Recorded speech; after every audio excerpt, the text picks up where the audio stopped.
Assalamualaikum warahmatullahi wabarakatuh. Perkenalkan, nama saya Devi Safitri dengan NIM 21410503008, kelas AKS 4. Di sini saya sebagai pemateri 1 akan menjelaskan tentang pengertian pendekatan studi Islam. Kata pendekatan termasuk dalam konteks studi Islam. Pada umumnya secara bahasa Arab dinamakan mahdal, secara bahasa Inggris dinamakan awkward.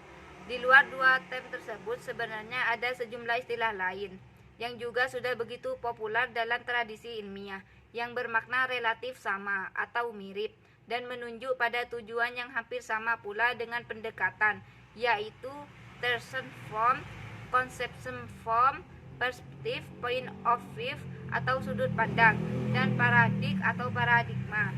Tegasnya, semua istilah itu dapat diartikan sebagai cara memandang dan cara menjelaskan suatu gejala atau peristiwa. Lebih jauh dijelaskan oleh Khairuddin Nation bahwa menyangkut makna pendekatan masih diperdebatkan dan melahirkan dua kategori lagi. Pertama, dan masih dibagi pula atas dua hal. Pendekatan diartikan sebagai dipandang atau dihampiri dengan, dan cara menghampiri atau memandang fenomena atau budaya dan atau sosial. Jika diartikan sebagai dipandang dengan, maka keberadaan pendekatan itu lebih merupakan suatu paradigma. Dan kalau dimaknai sebagai cara memandang atau menghampiri, maka keberadaan pendekatan lebih merupakan suatu perspektif atau sudut pandang. Kedua, pendekatan dapat pula bermakna sebagai suatu disiplin ilmu. Sehingga ketika dikatakan studi Islam dengan pendekatan sosiologi misalnya, maka maknanya adalah menstudi atau mengkaji Islam dengan menggunakan disiplin ilmu sosiologi itu. Dan implikasinya mestilah pendekatan di sini menggunakan teori atau teori-teori dari disiplin ilmu sosiologi yang dijadikan sebagai sebuah pendekatan itu. Dengan menggunakan pendekatan sosiologi tersebut, berarti fenomena sosial studi Islam didekati dengan sebuah teori atau teori-teori sosiologi. Dan ditegaskan oleh Khairuddin Nation, pendekatan tentu terutama dalam konteks studi Islam mempunyai pengertian yang sangat kompleks, mencakup semua pengertian yang disampaikan di atas. Berdasarkan uraian di atas, pendekatan dapat dimaknai sebagai suatu perspektif atau paradigma dengan mempergunakan disiplin ilmu tertentu sesuai dengan fenomena yang menjadi fokus kajian atau studinya. Dikatakan oleh Sartono Kartodirjo, penggambaran mengenai sesuatu sangat tergantung pada pendekatan. Ialah dari segi mana kita memandangnya, dimensi apa yang diperhatikan, unsur-unsur mana yang diungkapkan, dan lain sebagainya. Sekian dari saya, kurang lebihnya mohon maaf. Assalamualaikum warahmatullahi wabarakatuh. Assalamualaikum warahmatullahi wabarakatuh. Saya Delayu Putri Fitri Hasana dari kelas AKS 4 dengan NIM 2141050300003. Akan mempresentasikan tentang pendekatan filosofis. Sebagai pengantar betapa pentingnya pendekatan filosofis dalam studi Islam, kiranya perlu direnungkan pernyataan Fajrul Rahman.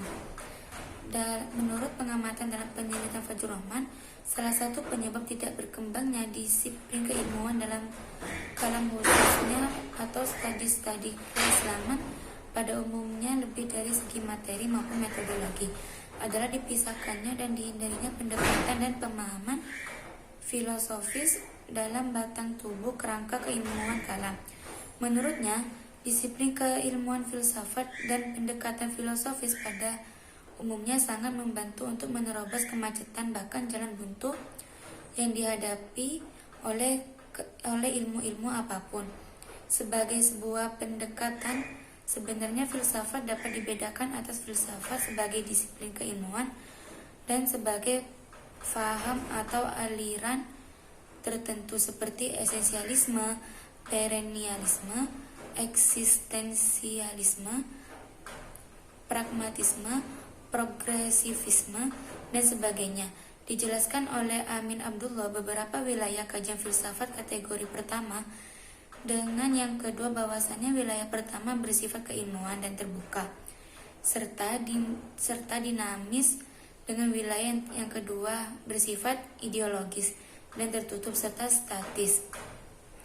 Yang pertama bersifat inklusif, tidak tersekat-sekat dan tidak terkotak-kotak. Sedangkan yang kedua bersifat eksklusif, tersekat-sekat dan terkotak-kotak oleh tradisi sendiri. Cara berpikir ideologis yang tertutup itu bisa merupakan keterbatasan dan kekurangan yang melekat pada diri sendiri. Pendekatan filsafat lebih menekankan dimensi keberagaman yang paling dalam, esoteris dan transendental sampai abstrak. Sedangkan pendekatan teologi dan kalam seringkali lebih menekankan dimensi lahiria, eksoteris, dan final konkret. Pendekatan filsafat keagamaan lebih menekankan ketenangan dan kedalaman jiwa. Sedang pendekatan teologi lebih menekankan keramaian atau syiar yang bersifat ekspresif sampai keluar. Perkenalkan, saya Lugiman Yoga Prakoso, NIM 214105030001. Saya akan menjelaskan tentang pendekatan teologis, di mana meskipun teologis dapat dianggap sebagai salah satu cabang ilmu pengetahuan yang memenuhi kriteria saintifik, namun ada sisi tertentu bersifat berdasarkan yang menjadi distingsi dengan ilmu pengetahuan pada umumnya. Distingsi dimaksud adalah bahwa teologis mendasarkan diri pada wahyu dan atau doktrin keagamaan, sedangkan ilmu pengetahuan lainnya bersumberkan pada akal dan indera dalam sistem epistemologisnya.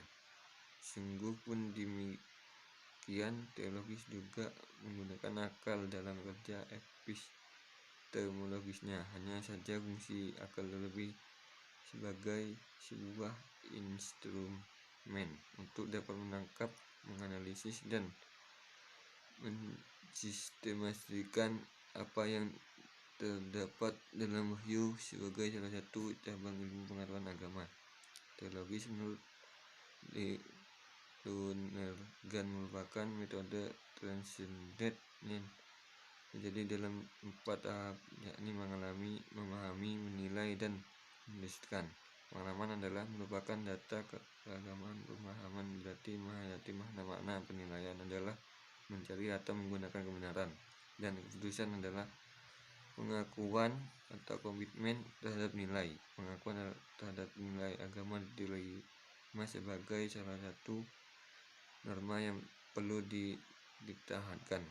Peradaan pendekatan ini dalam konteksnya dengan studi agama pada umumnya dan tertentu dengan studi menggabungkan agama Islam utamanya, kadangkala disebut pula sebagai pendekatan normatif atau agamis, dan bahwa pula pendapat yang menggabungkan kedua term itu bersamaan sekali hingga menjadi pendekatan teologis normatif. Sekian dari saya. Terima kasih. Assalamualaikum warahmatullahi wabarakatuh. Nama saya Ahmad Abil Musyarraf dengan NIM 212105030093. Di sini saya akan menjelaskan tentang pendekatan antropologis dalam studi. Meskipun sama-sama sebagai ilmu sosial, antropologi berbeda dengan sosiologi dalam melihat perilaku manusia, termasuk fenomena keagamaan dalam suatu masyarakat. Jika sosiologi melihat fenomena keagamaan dari sudut posisi manusia yang membawanya kepada perilaku itu, maka antropologi lebih melihat dari sisi terbentuknya pola-pola perilaku itu dalam tatanan nilai yang dianut dalam kehidupan manusia. Dawam Raharjo menegaskan bahwa antropologi adalah ilmu yang menyelidiki manusia dari segi fisik maupun budayanya. Pada tempat lain dikatakan bahwa pendekatan antropologis dalam memahami agama dapat diartikan sebagai salah satu upaya untuk memahami agama dengan cara melihat wujud praktik keagamaan yang tumbuh dan berkembang dalam suatu masyarakat. Melalui pendekatan antropologis ini agama tampak akrab dan begitu dekat dengan masalah-masalah yang dihadapi oleh manusia dan berupaya menjelaskan serta memberikan jawabannya. Atau dengan kata lain, bahwa cara-cara yang dipergunakan dalam disiplin ilmu antropologi dalam melihat suatu masalah dipergunakan pula untuk memahami agama, fenomena agama dalam fenomena universal manusia. Karena sifat universalitas agama dalam masyarakat, maka kajian tentang masyarakat tidak akan lengkap tanpa melihat suatu fenomena universal berarti memberikan petunjuk bahwa keberadaan agama tidak lepas dari pengaruh realitas di sekelilingnya, karena agama tidak pernah hadir dalam ruang atau realitas yang vakum atau kosong. Antropologi sebagai ilmu yang mempelajari manusia menjadi sangat penting untuk memahami agama. Antropologi mempelajari tentang manusia dengan segala perilaku mereka untuk dapat memahami dan memahami perbedaan kebudayaan manusia, dibekali dengan pendekatan yang holistik dan komitmen. Antropologi akan pemahaman tentang manusia, maka sesungguhnya antropologi merupakan ilmu yang penting untuk mempelajari agama dan interaksi sosialnya dengan berbagai budaya. Nurcholish Madjid pernah menegaskan bahwa pendekatan antropologi sangat penting untuk memahami agama Islam, karena konsep manusia sebagai khalifah atau wakil Tuhan di bumi, misalnya, merupakan simbol akan pentingnya posisi manusia dalam Islam. Itu saja yang bisa saya jelaskan, kurang lebihnya mohon maaf. Wassalamualaikum warahmatullahi wabarakatuh.